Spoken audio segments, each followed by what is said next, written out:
நம்முடைய கண்கள் அவைகள் என்ன செய்ய வேண்டும்? கட்டுப்பாடோடு கூட இருக்க வேண்டியது அவசியம். எதை பார்க்க கூடாதோ அதை பார்க்காமல் இருப்போம் என்றால் நம்முடைய இருதயத்திலிருந்து ஜீவ ஊற்று புறப்படும் என்று வேதம் சொல்லுது. கரங்களை கொட்டி கத்திரமாயப்படுதாலோயா, ஜீவ ஊற்று புறப்படும். அநேகரை அது என்ன செய்யும் என்றால் பிழைப்பூட்டும், அநேகருடைய தாகத்தை தீர்க்கும், அநேகர் ரட்சிப்புகள் வழிநடத்தும், அநேகர் ஆசீர்வதிக்கப்படுவார்கள். இருதயத்தில் இருந்து பொல்லாத சிந்தனை, அதாவது ஒரே ஊற்றிலிருந்து கசப்பும் தித்திப்புமான தண்ணீர் வருதப்பா, அது எப்படின்னு கேட்கிறார். நீங்க பேசி கொஞ்ச நேரம் பேசுறதுனால அவன் உயிர்ப்பிக்கப்படணும், அவனுக்கு ஒரு எழுப்புதல் வரணும், ஒரு விடுதலை வரணும், ஒரு பரிசுத்தம் வரணும். ஊழியம் செய்யாத ஊழியம் செய்யணும், ரட்சிக்கப்படாத ரட்சிக்கப்படணும், ஞானஸ்தானம் எடுக்காத ஞானஸ்தானம் எடுக்கணும், அபிஷேகம் பெறாதவனுக்கு அபிஷேகம் பாய்ச்சப்பட வேண்டும். கரங்களை கொட்டி கத்திர மையப்படுத்துங்க. ஹல்லேலூயா. எடுத்து வாசிக்கலாம். உதார குணமுள்ள ஆத்மா செழிக்கும், எவன் தண்ணீர் பாய்ச்சுகிறானோ அவனுக்கு தண்ணீர் பாய்ச்சப்படும். எவன் தண்ணீர் பாய்ச்சுகிறானோ அவனுக்கு தண்ணீர் பாய்ச்சப்படும். Price the Lord. ஹல்லேலூயா. எவன் தண்ணீர் பாய்ச்சுகிறான் அவனுக்கு தண்ணீர் பாய்ச்சப்படும். யாரெல்லாம் தண்ணீர் பாய்ச்சுகிறவர்களாக இருக்கிறீர்கள்? Praise the Lord. ஹல்லேலூயா. தண்ணீர் பாய்ச்சுகிறவனுக்கு தண்ணீர் என்ன செய்யப்படும்? பாய்ச்சப்படும். ஒரு நிமிஷம் கையில் வச்சோம். நல்ல ஆண்டவரே, இந்த வசனத்தின் மூலம் எங்களோடு பேசுங்க, இடைபடுவீராக. நம்முடைய வார்த்தைகள் வசனங்களை எங்களுக்கு அனுப்பி தந்து எங்களை ஆசீர்வதியோம். இயேசுவின் நாமத்தில் பிதாவே, ஆமென். உதார குணமுள்ள ஆத்துமா என்ன செய்யும்? செழிக்கும். எல்லாரும் பக்கத்தில் உள்ளவங்க பார்த்து சொல்லுங்க, உதார குணமுள்ள ஆத்துமா செழிக்கும். தண்ணீர் பாய்ச்சுங்கள், உங்களுக்கு தண்ணீர் பாய்ச்சப்படும். தண்ணீர் பாய்ச்சணும். தண்ணீர் பாய்ச்சினால் தண்ணீர் பாய்ச்சப்படும். அதுக்கு என்ன தேவை என்றால் உதார குணம் தேவை. நமக்கு ஒரு தாராள மனம் நமக்கு தேவைப்படுகிறது. உதார குணம் இருந்தால் தான் என்ன செய்ய முடியும்? தண்ணீரை பாய்ச்ச முடியும். உதார குணம் இல்லாதவர்கள் தண்ணீரை என்ன செய்ய முடியாது? பாய்ச்ச முடியாது. நம்ம எவ்வளவு தூரம் ஆழத்துக்கு போகிறோமோ அந்த அளவுக்கு தான் என்ன? அந்த அளவுக்கு தான் என்ன? எவ்வளோ ஆழத்துக்கு போகிறோமோ அந்த அளவுக்கு தான் தண்ணி. Price the Lord. ஆழத்தில் தான் என்ன இருக்குது தெரியுமா? தண்ணி இருக்கு. தண்ணி மேலே இருந்ததுன்னா நமக்கு ரொம்ப சங்கடம். தண்ணி ஆழத்தில், அதாவது இருக்கிற தண்ணி எல்லா இடத்துலையுமே அது ரோடு எல்லாமே இருந்ததுன்னு சொன்னால் அது ரொம்ப ரொம்ப தலைவலியாக போயிடும். தண்ணி எங்கே இருக்கணுமோ அங்கே இருக்கணும், நெருப்பு எங்கே இருக்கணுமோ அங்கே என்ன செய்யணும்? இருக்க வேண்டும். ஆகவே இருக்க வேண்டிய இடத்துல தண்ணி இருக்கணும். அப்போ தான் அதை சரியாக என்ன செய்ய முடியும்? பயன்படுத்த முடியும். கர்த்தரை மையப்படுத்துங்கள். தண்ணி எங்கே இருக்கணுமோ அங்கே இருந்தால் தான் தண்ணியை பயன்படுத்த முடியும். அதே போல தான் நம்ம எங்கே இருக்கணுமோ அங்கே இருக்கணும். இருந்தால் தான் பிரயோஜனம், இல்லைன்னா பிரயோஜனம் இல்லவே இல்லை. இருக்க வேண்டிய இடத்துல இருக்க வேண்டிய பிரகாரமாக இருந்தால்தான் பிரயோஜனம். ஆகவே தண்ணி என்ன செய்யும்? பக்குவமாக இருக்கணும். கர்த்தருக்கு ஸ்தோத்திரம். அனலாயாவது குளிராயாவது இருந்தால் நலமாக இருக்கும். இல்லைன்னா என்ன செய்வேன்? வாந்தி பண்ணி போடுவேன். ஆகவே உங்களை தான் சொல்கிறார் ஆண்டவர், நீங்கள் எப்படி இருக்கணும்? பக்குவமாக இருக்கணும். அதாவது கணவனுக்கேற்ற பக்குவத்தில் இருக்கணும், மனைவிக்கேற்ற பக்குவத்தில் இருக்கணும். அதே போல் மூத்த பிள்ளைங்களுடைய பக்குவத்தில் இருக்கணும். சபையில் விசுவாசிகள் அப்படி தாங்க. சபையில் விசுவாசிக்கேற்ற பக்குவத்தில் இருக்கணும். எத்தனை பேர் அப்படி பக்குவமான விசுவாசிகள் இருக்கிறீங்க? எனக்கு தெரியாது. ஒரு பிரச்சனை வரும்போது தான் தெரியும். ஒரு பிரச்சனைகள் வரும்பொழுது தான் உங்கள் பக்குவம் என்னங்கிறது தெரியும். சில ஒரு சின்ன விஷயம் போதும், ஒரு சின்ன விஷயம் அதை வச்சு தூக்கி வச்சுட்டு என்ன செய்வாங்க? நிற்பாங்க பாருங்க. ஆகவே நீங்கள் பக்குவம் அடையணும், பக்குவமாகணும். சில ஆட்கள் வீட்டில் கூட பார்த்தீங்கன்னா, வீட்டில் வந்து சின்ன விஷயமா இருக்கும், சின்ன விஷயம், அந்த விஷயத்தை புருஷன் என்ன பண்ணிடுவான்னா பெருசாக்கி கடைசியில் டிவோர்ஸ் வரையிலும் போயிடும். 2 பேரும் 2 வீட்டில் குடியிருக்கிற பிள்ளைகள் பிரிந்து போகக்கூடிய நிலைமையில் கணவன் மனைவி பிள்ளைகள் 3 இடம் தேவையா? கொஞ்சம் பக்குவம். சரி, அந்த பக்குவம் வராது. எப்போ வரும்னா 60 வயசுக்கு மேலே வரும். 40ல் என்ன பண்ணுகிறார்கள்? சட்டுன்னு கோபம் வந்துடுது. மனைவி ஏதாவது சொல்லியாச்சுன்னா திருப்பி பட்டுன்னு புருஷன் சொல்லிடுவான். ஆனால் சிலது 60 கூட வராதுங்க, ஒரு 80ல் தான் வரும். 80ல் மனைவி என்ன சொன்னாலும், என்ன சொன்ன கேட்கலையா? கேட்கல, சரியா காது கேட்க மாட்டேங்குது. காது கேட்டாலும் கேட்காத மாதிரி போகணும், அதுதான் பக்குவம். சில சமயத்தில் காது கேட்டாலும் என்ன செய்யணும்? கேட்காத மாதிரி போகணும், அதுதான் பக்குவம். அதுக்காக எப்போவுமே செவிடாக இருக்கக்கூடாது. சில சமயத்தில் ரொம்ப ஷார்ப்பாக இருக்கணும். பாஸ்டர் என்ன சொன்னீங்கன்னு தெரியல, நீங்கள் சொன்னீங்களா அந்த கிறிஸ்மஸ் புது வருஷ செலவுகள் ஏதாவது சொன்னீங்களோ அப்படின்னு கேட்கக்கூடாது. புரியுதா? அதுக்கு ரொம்ப ஷார்ப்பாக இருக்கணும். பிரசங்கம் பண்ணும் பொழுது உங்கள் காது ரொம்ப ரொம்ப ஷார்ப்பாக இருக்கணும். ஆனால் வீட்டில் போகிற டைமில் சில சமயத்தில் ஷார்ப்பாக இருக்கணும், சில சமயத்தில் மட்டமாக இருக்கணும். கேட்டும் கேட்காம கண்டும் காணாமல் அட்ஜஸ்ட் பண்ணி போகிறதுக்கு தெரியணும். நீ அட்ஜஸ்ட் பண்ணி போகிறதுக்கு தெரியலைன்னா நீ குடும்பத்தில் புருஷனாக இருக்க முடியாது, இல்லை மனைவியாக இருக்க முடியாது, நீ பிள்ளையாக இருக்க முடியாது, அதே போல் சபையில் விசுவாசியாகவும் இருக்க முடியாது. அதனால் இருக்கிறத வச்சு பக்குவமாக வாழ தெரிஞ்சாதான் குடும்பம், இல்லைன்னா குடும்பமாக இருக்கவே முடியாது. இருக்கிற அப்பாவை அம்மாவை வச்சு அட்ஜஸ்ட் பண்ணி போகணும் பிள்ளைங்க. இல்லைன்னா நீ என்ன செய்ய முடியாது? ஆசீர்வாதமான மழை உன்மேல் பொழியாது. நீ ஆசீர்வாதமான ஒரு பாத்திரமாக இருக்க முடியாது. நீ ஆசீர்வாதமான ஒரு பானமாய் இருக்க முடியாது. நீ பிரயோஜனப்பட வேண்டும் என்றால் நீ பக்குவமாக இருக்க வேண்டியது அவசியமாக இருக்கிறது. கரங்களை வைத்து ஆண்டவர் மகிமைப்படுத்துவோமா? ஹல்லேலூயா.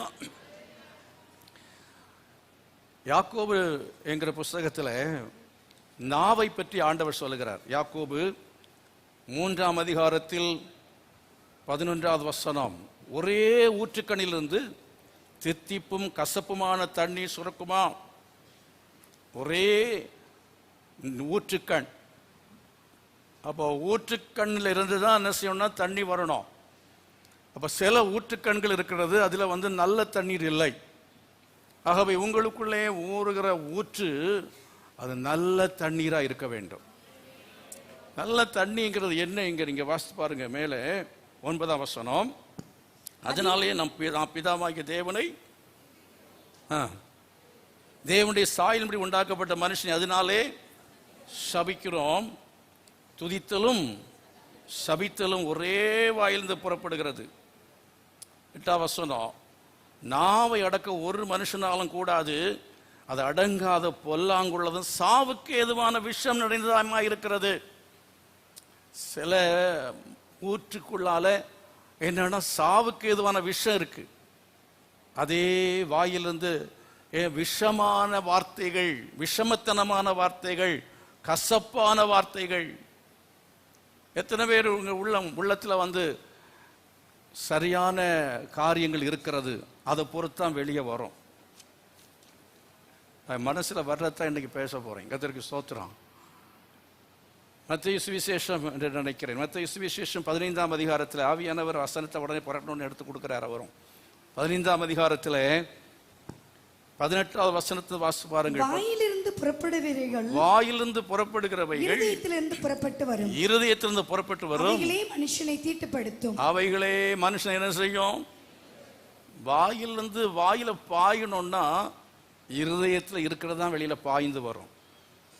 எது இருதயத்தில் இருக்கிறதோ, நீங்க மனதில் எதை பாய்ச்சுகிறீர்களோ, உங்க சிந்தை எப்படி இருக்கிறதோ அதை பொறுத்து தான் என்ன செய்ய முடியும் என்றால் உங்களுடைய இருதயத்தில் இருந்து குணங்கள் வெளிப்படும். ஆகவே நீங்கள் தேவனுடைய வசனம், தேவனுடைய வார்த்தையை, வசனத்தை நிறைய என்ன செய்ய வேண்டும்? பாய்ச்சணும். தேவனுடைய வார்த்தையை நிறைய பாய்ச்சணும். அதை பாய்ச்சுகிற சமயத்தில் உங்க டேங்க் நிரம்பும். கர்த்தருக்கு ஸ்தோத்திரம். நல்லவைகள் எது என்று சொல்லி நம்ம என்ன செய்யணும்னு சொன்னா, ஆராய்ந்து நிதானித்து பார்க்க வேண்டும். ஆராய்ந்து நிதானித்து பார்க்க வேண்டும். அப்படி ஆராய்ந்து நிதானித்து பார்க்கவில்லை என்று சொன்னால், நம்ம நிச்சயமாகவே நம்முடைய வாழ்க்கை இருதயத்தை இந்த உலகத்தில் இருக்கிறதான காரியங்கள், அநேக தத்துவங்கள் இருக்கிறது, பிலாசபிஸ், சில பிலாசபியை படிச்சு படிச்சு படிச்சு என்ன செய்கிறான்னு சொன்னா, விசுவாசம் இல்லாதவனாய் போய்விடுகிறான். விசுவாசம் என்கிற நீரூற்று அங்கே வறண்டு போகிறதை பார்க்கிறோம். ஆகவே உலகத்தினுடைய தத்துவங்கள் வேத புத்தகத்துக்கு உட்பட்டதாக இருக்க வேண்டும். வேத புத்தகத்துக்கு உட்படாத, வேத வசனத்துக்கு ஒத்து வராத எந்த விதமான தத்துவங்களானாலும் சரி, எந்த காரியமாக இருந்தாலும் சரி, அவைகள் எல்லாவற்றையும் நாம் என்ன செய்ய வேண்டும் என்றால், அவைகள் உள்ளே வராதபடிக்கு நாம் காத்துக்கொள்ள வேண்டியது அவசியமாக இருக்கிறது. அதே போல தவறான சிந்தனைகள், தவறான தகவல்கள், ராங் இன்ஃபர்மேஷன்ஸ், சில இன்ஃபர்மேஷன்லாம் ராங்காக இருக்கும், ஆனால் அதை பார்த்துட்டு நம்ம உண்மை நினச்சிடுவோம். அதே மாதிரி பொய்யான போதனைகள், தவறான பாடல்கள், இன்னும் நம்முடைய இச்சையை தூண்டக்கூடியதான கேவலமான காரியங்கள். லேவியராகமத்தில் சொல்லும் பொழுது, தீட்டானது தீட்டில்லாதது, எதை புசிக்கணும் எதை புசியக்கூடாது அப்படின்னு சொல்றாரு. எதை கல்யாணம் பண்ணணும் எதை பண்ணக்கூடாதுன்னு சொல்றாரு. எப்படி உடுத்தணும் எப்படி உடுத்தக்கூடாதுன்னு சொல்றாரு. இதெல்லாம் இஸ்ரவேல் ஜனங்களுக்கு உரியது. கரங்களை வைத்து கர்த்தரை மகிமைப்படுத்துவோமா? கானானியர், உங்களுக்கு உங்களை சுற்றி இருக்கிற புறஜாதிகளுடைய கலாச்சாரங்கள், புறஜாதிகளுடைய உடைநடைகள், அவைகள் உங்களுக்குள்ளே கலந்து விடாதபடிக்கு எச்சரிக்கையாயிருங்கள் என்று தேவன் பழைய ஏற்பாட்டிலே எச்சரித்திருக்கிறார். கரங்களை வைத்து ஆண்டவரை மகிமைப்படுத்துவோம். அதே காரியத்தை புதிய ஏற்பாட்டிலே அப்போஸ்தலனாகிய பவுலும் பேதுரும் எடுத்து சொல்கிறார்கள். என்ன சொல்றாங்க? தகுதியான வஸ்திரத்தினாலும் அடுத்து நாணத்தினாலும். அர்த்தம் என்னது? தகுதியான வஸ்திரத்துக்கும் நாணத்துக்கும் அர்த்தம் இருக்கு, தொடர்பு இருக்கிறது. பெண்களானாலும் ஆண்களானாலும் கொஞ்சம் என்ன செய்ய, நாணம் அப்படின்னு என்னது? கொஞ்சம் வெக்கம். நாணம் அப்படிங்கிறது, இந்த வெக்கம் என்கிறதுக்கு அர்த்தத்தில் அது இன்னொரு வகையான வார்த்தை, நாணம். ஆதாமும் ஏவாளும் நிர்வாணிகளாக இருந்து என்ன செய்யவில்லையா? வெட்கப்படவில்லை. ஆகையினால நாங்களும் அவரங்களை போல இருக்கிறோம்னு நினைச்சா அவங்க அப்புறம் வெட்கப்பட்டார்கள். அப்புறம் வெட்கப்பட்ட தேவனுடைய மகிமையின் சாயல் அவர்களோடு இருக்கிற சமயத்தில் வெட்கம் பட வேண்டிய அவசியம் இல்லை. நாம பரலோகத்தில் போற சமயத்தில் ஆண்டவர் நம்மை அவருடைய மகிமையினால் மூடி இருக்கிற சமயத்தில் நமக்கு இந்த வஸ்திரம் ஒன்றும் தேவைப்படவே படாது. அது வேற. உலகத்தில் இருக்கிற சமயத்தில் நமக்கு என்ன வேணும்? நல்ல விதமாக ஒரு நாணம் வேணும், வெட்கப்படணும். கொஞ்சம் ட்ரெஸ் அங்கங்கே போனாலும் சரியாக பெண்கள் வைக்கிறது காரணம் என்ன? நாணம் உள்ள பெண்கள் அப்படி வைப்பாங்க. என்னன்னா கொஞ்சம் நாணம்ங்கிறது பெண்களுக்கு இருக்கணும். தகுதியான வஸ்திரத்தினாலும் நாணத்தினாலும் தெளிந்த புத்தியினாலும் தங்களை என்ன செய்ய வேண்டும்? அலங்கரிக்க வேண்டும் என்று சொல்லி இருக்கிறது. ஆகையினால இந்த டிவியை பார்த்து அதில் இருக்கிற அந்த ட்ரெஸ்ஸுகளை, அந்த ட்ரெஸ் கோடுகளை ஃபாலோ பண்ண கூடாது. ஆமென், ஹல்லேலூயா. ஆகவே நீங்கள் எதை பார்க்குறீங்களோ அது என்ன செய்யும் என்றால் உங்கள் இருதயத்தை கெடுக்கும். that will spoil your mind, your heart. உங்கள் இருதயத்தை அது என்ன செய்யும்னா அது கெடுக்கும். எப்படி? இங்கே நீங்கள் மத்தேயு சுவிசேஷத்தில் வாசித்தது போல இருதயத்திலிருந்து பொல்லாத சிந்தனைகள் வரும். அப்புறம் எதை பார்த்தீங்களோ அதுதான் அப்படியே வந்துகிட்டே இருக்கும். அதுதான் அப்படியே வந்துகிட்டே இருக்கும், பொல்லாத சிந்தனைகள். இப்போ ஏதோ ஒரு தவறான படத்தை பார்த்துட்டீங்கன்னா அப்புறம் என்னதான் கண்ணை மூடினாலும் அதுதான் வந்து நிற்கும். ஒரு நிர்வாணத்தை பார்த்து, நிர்வாண படத்தை பார்த்து இருப்பாடு, இப்படி தான் கண்ணை மூடுங்க படுத்து தூக்கம் கூட வராது. ராத்திரி முழுச்சு நிர்வாண படம் வந்து முன்னால் நிற்கும். பொல்லாத சிந்தனைகள், பொல்லாத சிந்தனைகள்.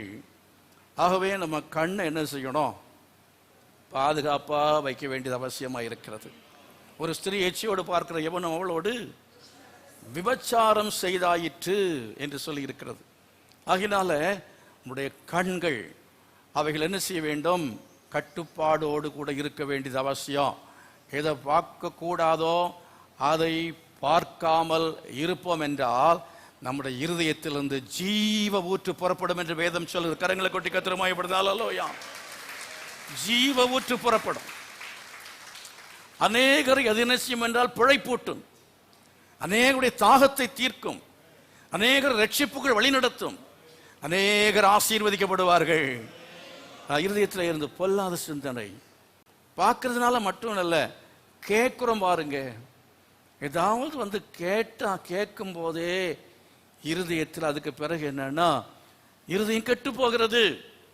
அதுவரை நம்ம நல்லா தான் இருப்போம். உங்களுடைய இருதயம் சரியில்லை அப்படின்னா கவலை வரும், இல்லைன்னா ஒரு மாதிரிப்பட்ட அசுத்தமான எண்ணத்தினால குற்ற உணர்வு வரும், இல்லைன்னா பிறர் மேல கசப்பு வரும். இந்த காரியங்கள் உங்களை it will spoil your health, உங்களுடைய சரீர ஆரோக்கியத்தை கெடுக்கும். தவறான காரியத்தை பார்த்து குற்ற உணர்வு கூட இருந்தீங்கன்னா கொஞ்ச நாட்களுக்குள்ளால உங்களுடைய சரீரத்தில் ஆரோக்கியம் கெடும். சில சமயத்தில் அது கேன்சராக கூட மாறும். அது கவலையா இருக்கலாம், இல்லை குற்ற உணர்வா இருக்கலாம், இல்லை கசப்பாக இருக்கலாம். ஆகவே கசப்பான தண்ணீர் உள்ளால இருக்கும் என்றால் என்ன செய்யணும்? கசப்பான தண்ணீர் இருந்தது, ஐயோ கசப்பு அப்படின்னு சொன்ன தீர்க்கதரிசி என்ன செய்தார்? தோண்டியில் உப்பை கொண்டு வந்து அதில் போட சொன்னார். நல்ல தண்ணீராய் மாறிட்டு. கரங்களை வைத்து கர்த்தரை மகிமைப்படுத்துவான். அதனால எதை போடணுமோ அதை போட்டால் சரியாயிடும். உப்பு சாரமற்று போன எதனாலே சாரமாக்கப்படும் என்று சொல்லி இருக்கிறது. ஆகவே ஆண்டவர் தேவனுடைய வசனம், தேவனுடைய சத்தியம், தேவனுடைய உபதேசம், இவைகளினாலே உங்கள் வாழ்க்கை சாரமுள்ளதாய் மாற்றப்பட முடியும். உங்கள் இருதயத்தினுடைய அந்த எல்லா விதமான கசப்பும் குற்ற உணர்ச்சியும் இன்னும் வேற என்னென்ன காரியங்கள் உங்களுக்குள்ளால இருக்கிறதோ, கவலை பாரம், இதெல்லாம் அவற்றை நீக்கக்கூடியதுதான் ஒரு தோண்டி உப்பு. கர்த்தருக்கு ஸ்தோத்திரம். ஹல்லேலூயா. இருதயத்தை திறந்து வைத்தால் உள்ளத்துக்குள்ளாலே தேவனுடைய வசனம், தேவனுடைய உபதேசம், இன்னும் பரிசுத்த ஆவியாகிய அந்த தேவன் உங்களுக்குள்ளாலே வந்து உங்கள் வாழ்க்கையை சரிப்படுத்துவார். கரங்களை வைத்து கர்த்தரை மகிமைப்படுத்தால். ஹல்லேலூயா. அங்கே பிரியமானவர்களே, பொல்லாத சிந்தனைகள் மட்டுமா என்ன சொல்லப்பட்டிருக்கிறது? கொலைபாதகங்கள் பொல்லாத சிந்தனையில் சிந்தனையில் ஆரம்பித்தான் செயல்ல வாழ்க்கை மாறுகிறது. பொல்லாத சிந்தனைகள், பொல்லாத செய்கைகள் என்ன? கொலைபாதகம், விபச்சாரம், வேசித்தனம், களவுகள், பொய் சாட்சிகள், தூஷணங்கள், இவைகள் புறப்பட்டு வரும் என்று சொல்லி இருக்கிறது. எத்தனை நான் சொல்ற கவனிக்கிறீங்க? ஹல்லேலூயா. ஆகவே இருதயத்தில் சுத்தமுள்ளவர்கள் பாக்கியவான்கள், அவர்கள் தேவன் என்ன செய்வார்கள்? தரிசிப்பார்கள் என்று சொல்லி இருக்கிறது.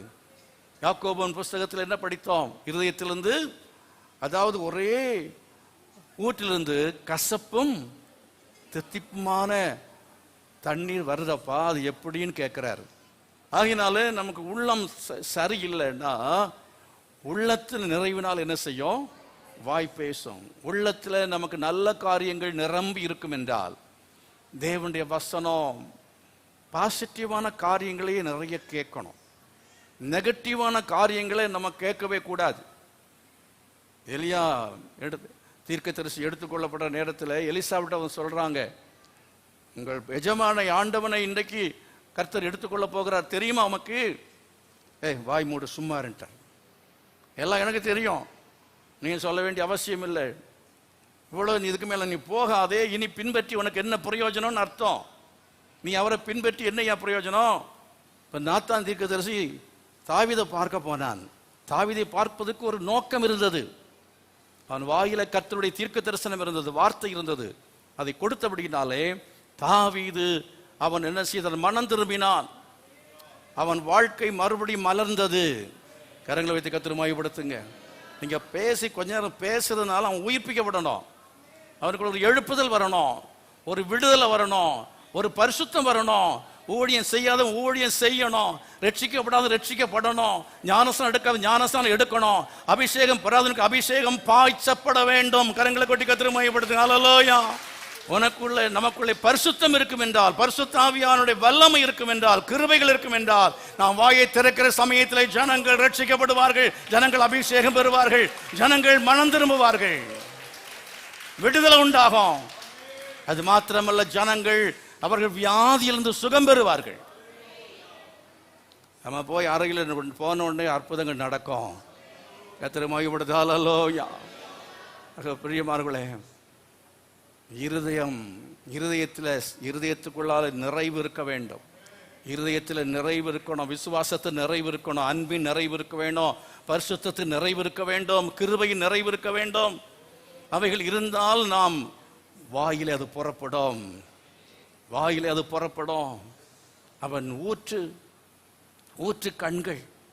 நீங்க நீதிமொழியின் புஸ்தகத்தில் ஒரு வசனத்தை கூட படிங்க பார்க்கலாம். நீதிமொழியின் புஸ்தகத்தில் 3வது அதிகாரம் 5ஆம் அதிகாரம் 5ஆம் அதிகாரத்தில் 16வது வசனம், 5:16. உன் ஊற்றுகள் வெளியிலும் உன் வாய்க்கால்கள் வீதியிலும் பாய்வதாக. வாய்க்கால்கள் வெளியிலும் பாய்வதாக. உன் ஊற்றுகள், உனக்குள்ளே இருக்கிற ஊற்றை நீ உனக்குள்ளே வைத்துக் கொண்டிருக்க கூடாது. உனக்குள்ளே நல்ல வார்த்தைகள் இருக்கிறது, நல்ல கிருபைகள் இருக்கிறது, நல்ல திறமைகள் இருக்கிறது, நல்ல தாளந்துகள் இருக்கிறது, உனக்குள்ளே நல்ல வரங்கள் இருக்கிறது, உனக்குள்ளே அபிஷேகம் இருக்கிறது. அதை என்ன செய்ய வேண்டும்? உனக்குள்ளே வைத்து வீட்டுக்குள்ளே அந்நிய பாஷை பேசிக் கொண்டிருக்க கூடாது. சவுல் என்ன செய்தான்? அவன் வீட்டுக்குள்ளே தீர்க்க தரிசனம் சொல்லி கொண்டிருந்தானாம். பைபிள் இருக்கு. வீட்டுக்குள்ளே உட்கார்ந்து என்ன செய்தானா? தீர்க்க தரிசனம் சொல்லி கொண்டிருந்தான். அவனுக்கு கிடைச்ச அபிஷேகத்துக்கு என்ன பிரயோஜனம்? உங்களுக்கு தேவன் கொடுத்த ரட்சிப்பினால் என்ன பிரயோஜனம்? நமக்கு தேவன் கொடுத்த அபிஷேகத்தால் என்ன பிரயோஜனம்? தேவன் கொடுத்தான கிருபைகளினாலே, வரத்தினாலே, திறமைகளினால் என்ன பிரயோஜனம்? கர்த்தர் பாடுறதுக்கு திறமை கொடுத்திருக்கிறான்னா என்ன செய்யணும்? பாடணும். கர்த்தரை மகிமைப்படுத்துங்க. அதாவது உன்னோட திறமை அதை நீ வெளிப்படுத்தினால் அந்த திறமையை கர்த்தர் என்ன செய்வார்? வளர செய்வார். சத்தமாண்டவர் மகிமைப்படுத்துங்க. அதை நாம் மூடி வைத்திருந்தோம் என்றால், கிணறு தோண்டி கிணறு மூடி வைத்திருந்தால் யாருமே அதை உபயோகப்படுத்துகிறது இல்லை என்றால் அந்த கிணற்றினுடைய தண்ணீர் முழுமையாய் கெட்டு போகும். சில டைமில் அந்த ஊற்றே இல்லாமல் போயிடும். ஆண்டவர் என்ன செய்வார்? அந்த ஊற்றே இல்லாமல் வேற பக்கமாக திருப்பி விட்டுருவார். நீ பயன்படவில்லை என்றால், நீ ஊழியம் செய்யவில்லை என்றால், நீ உனக்கு கொடுக்கப்பட்ட திறமைகளை பயன்படுத்தவில்லை என்றால், கர்த்தர் அந்த இடத்துல தாவீதை எழுப்புவார். சவுல் வீட்டுக்குள்ளே தீர்க்க தரிசனம் சொல்லிக் கொண்டிருந்தால் கர்த்தர் தாவீதை அந்த இடத்துல என்ன செய்வார்? எழுப்புவார். அதனால எனக்கு அந்நிய பாஷை இருக்கு, நான் வீட்டில் உட்கார்ந்து அந்நிய பாஷை பேசிட்டு இருப்பேன் இல்லை. அந்த அபிஷேகத்தை என்ன செய்யணும்? வியாபாரம் செய்ய வேணும். ஹல்லேலூயா. உன்னிடம் என்ன இருக்கிறது? கொஞ்சம் மாவும் கொஞ்சம் எண்ணெயும் இருக்கிறது. இல்லை, கடங்காரங்க வந்திருக்கிறான், எண்ணெய் இருக்கிறது, கொஞ்சம் ஒரு குடம் எண்ணெய் இருக்கிறது, ஆனால் மிகுந்த கடன். அப்போ தீர்க்கதரிசி சொன்னார், நீ என்ன செய்? பக்கத்து வீட்டில் உள்ளதான பாத்திரங்களை எல்லாம் வாங்கி கொண்டு வந்து உன் வீட்டில் அறைக்கதவை மூடி நீ என்ன செய்ய வேண்டும்? நீ அதில் ஊற்ற வேண்டும் என்று சொன்னார். அதில் நீ பாய்ச்ச வேண்டும். அங்கே அதில் பாய்ச்சுகிற சமயத்தில் நிரம்பிக்கொண்டே இருந்தது. போதாமல், அதாவது இன்னும் அங்கே எண்ணெய் வந்து கொண்டது அப்படின்னாலே வெளியில போய் இன்னும் பாத்திரத்தை கேட்ட பொழுது தண்ணீர் நின்று விட்டது, அதாவது எண்ணெய் நின்று விட்டது. ஆகினால நாம் என்ன செய்ய வேண்டும் என்று சொன்னால், விசுவாசத்தோடு 5 பாத்திரத்துக்கு தான் வரும் நினச்சி வாங்கக்கூடாது. 50 பாத்திரமா வாங்கிட்டு வரணும். கர்த்தருக்கு ஸ்தோத்திரம். கடன் தீர்க்கிறதுக்கு எவ்வளவோ அதுக்கு மேலேயே வாங்கிட்டு வரணும். கரங்களை வைத்து கர்த்தரை மகிமைப்படுத்துவோம். கடனை கர்த்தர் தீர்ப்பார். கடன் தீர்த்த பிற்பாடு நான் செல்ல ஆரம்பிக்கிறேன், ஊழியம் செய்கிறேன்னா ஒரு நாளும் என்ன செய்யாது? கடன் தீராது. கடன் தீர்ந்த பிற்பாடு நான் தசமபாகம் கொடுக்கிறேன் என்று சொன்னால் ஒரு நாளும் என்ன செய்ய முடியாது? தசமம் கொடுக்க மாட்டீங்க. கடனும் தீரவே தீராது, கடன் வேணுமானா வளர்ந்து கொண்டிருக்கும், பெருகி கொண்டே இருக்கும். அதனால முதலாவது என்ன செய்யணும்? கொடுங்கள். கர்த்தருடைய ஊழியத்துக்கு கொடுக்குறாங்க, தசமபாகம் கொடுக்குறாங்க, இடம் விஸ்தரிப்பு திட்டத்துக்கு கொடுக்குறாங்க. ஆண்டவர் அவர்களுக்கு தண்ணீர் பாய்ச்சுகிறார். கரங்களை வைத்து கர்த்தரை மகிமைப்படுத்துங்க. ஹல்லேலூயா. உபாகமத்தின் புஸ்தகம் 11ஆம் அதிகாரம் 13வது வசனமும் 14ஆம் வசனமும். நீங்கள் உங்கள் தேவனாகிய கர்த்தரிடத்தில் உங்கள் முழு இருதயத்தோடும் உங்கள் முழு ஆத்துமாவோடும் அன்பு கூர்ந்து அவரை சேவிக்கும்படி நான் இன்று உங்களுக்கு கற்பிக்கிற கற்பனைகளுக்கு நீங்கள் கீழ்ப்படிந்தால் நீ உன் தானியத்தையும் உன் திராட்சரசத்தையும் எண்ணெயும் சேர்க்கும்படிக்கு நான் ஏற்ற காலத்தில் உங்கள் தானியத்தை பாயும்படி செய்வேன். தானியம் பாய்ச்சப்படும், தானியம் கொடுக்கப்படும், எண்ணெய் திராட்சரசம் பாய்ச்சப்படும். அதே போல ஏற்ற காலத்தில் உங்கள் தேசத்திலே முன்மாரியும் பின்மாரியும் பெய்ய செய்வார். உலக பிரகாரமான முன்மாரியும் பின்மாரியும் கூட கர்த்தர் பெய்ய செய்வார். பரிசுத்தாவியாகிய முன்மாரியும் பின்மாரியும் உங்கள் மேல கர்த்தர் பெய்ய செய்வார். கரங்களை வைத்து கர்த்தர் மகிமைப்படுங்கள். ஹல்லேலூயா. ஆவிக்குரிய பிரகாரமாய் கர்த்தர் வானத்தின் பலகணிகளை திறந்து உங்களை என்ன செய்வார் என்றால் ஆண்டவர் ஆசீர்வதிப்பார். உலக பிரகாரமாக கர்த்தர் ஆசீர்வதிப்பார். அதாவது 12ஆம் அதிகாரத்தில் நீங்க பாருங்க, 1ஆம் வசனம் அதுதான் சொல்லி இருக்கிறது. உங்கள் பிதாக்களின் தேவனாகிய கர்த்தர் உங்களுக்கு சுதந்தரிக்க கொடுக்கும் தேசத்திலே எதற்கு கீழ்ப்படிய வேண்டும் என்பதை சொல்லுகிறார். நீங்கள் பூமியில் உயிரோடு இருக்கும் நாளெல்லாம் கை கொண்டு நடக்க வேண்டிய கட்டளைகளும் நியாயங்களும் ஆவன. ஹலோ, நல்ல கவனிங்க. பழைய ஏற்பாட்டு காலம் வரையிலையும் இன்னும் கொஞ்ச காலம் என்னங்க கை கொண்டு நடவுங்கன்னு சொன்னாரு. உயிரோடு இருக்கும் நாளெல்லாம் எதை கை கொள்ளணும்? 5-6 வசனங்கள், 5-6 வசனங்கள்.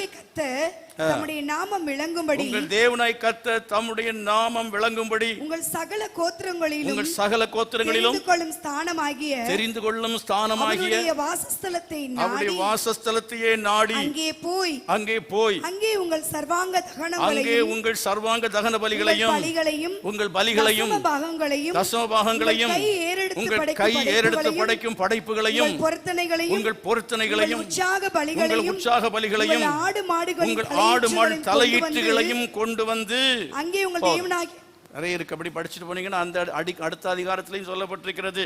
உன் தேவனாய் கர்த்தர் தெரிந்து கொண்ட ஸ்தானத்துக்கு நீ போக வேண்டும். தெரிந்து கொண்ட ஸ்தானத்தில் அவர்கள் வந்து என்ன செய்யணும்? செலுத்தணும். தெரிந்து கொண்ட ஸ்தானம் கர்த்தர் உன்னை வைத்திருக்கிற ஸ்தானம். உன்னை கர்த்தர் எந்த சபையில வைத்திருக்கிறாரோ உனக்கென்று கர்த்தர் தெரிந்து கொடுத்திருக்கிறதான அந்த சபையிலே கரங்களை வைத்து கர்த்தரை மகிமைப்படுத்துங்க. நீங்கள் அவரை தெரிந்து கொள்ளவில்லை, கர்த்தர் தான் உங்களை தெரிந்து கொண்டார்.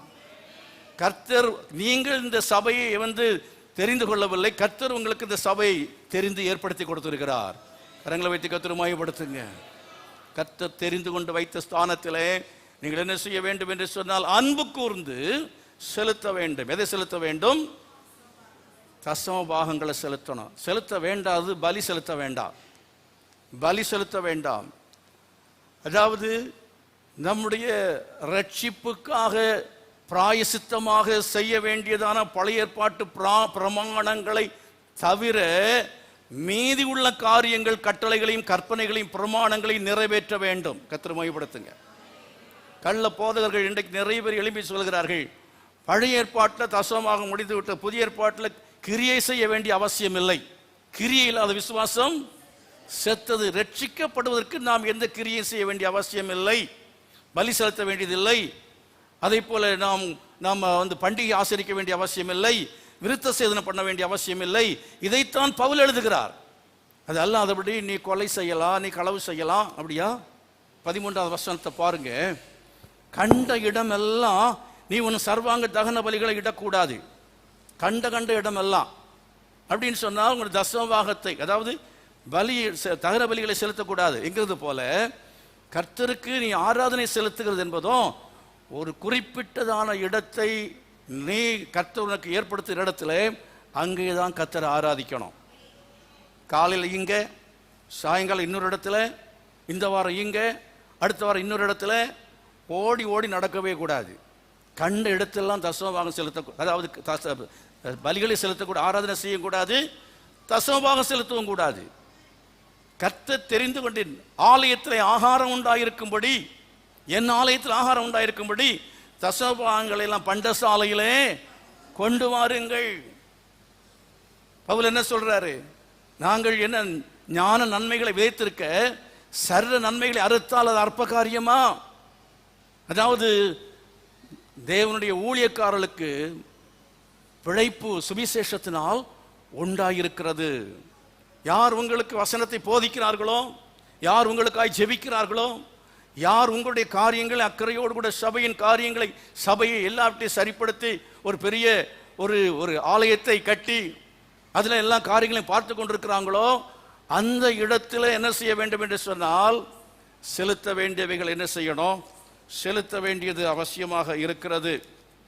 அதை குறித்து, அதாவது லேவியராகமத்தின் புஸ்தகத்தில் மட்டும் அல்ல, நெகேமியாவில் வாசித்து பாருங்க, பல இடங்களிலே இதை குறித்து தெளிவாய் சொல்லப்பட்டிருக்கிறதை நாம் பார்க்கிறோம். தேவ சமூகத்தை எல்லாரும் எழுப்பி நிற்போமா? கையில் வைத்து எல்லாருமே, ஆண்டவரே, என் கை சரி ஆகணும்னா நான் கொடுக்கிறது, நான் கிரியை செய்வது, நற்கிரியைகளை செய்வதற்கு, நான் கொடுப்பதற்கு எனக்கு ஆண்டவரே தேவை, தாராளமான மனசு தேவை. உதார குணமான மனதை எனக்கு தருவீராக. உதார குணத்தோடு கூட ஆண்டவரே நான் உமக்கு கொடுக்கணும், அதுக்கு உதவி செய்யுங்க. ஓ ஹல்லேலூயா. என் கைகளை ஆண்டவரே எனக்கு உமக்கு ஒப்பு கொடுக்கிறேன். ஆண்டவரே உமக்கு ஸ்தோத்திரம்.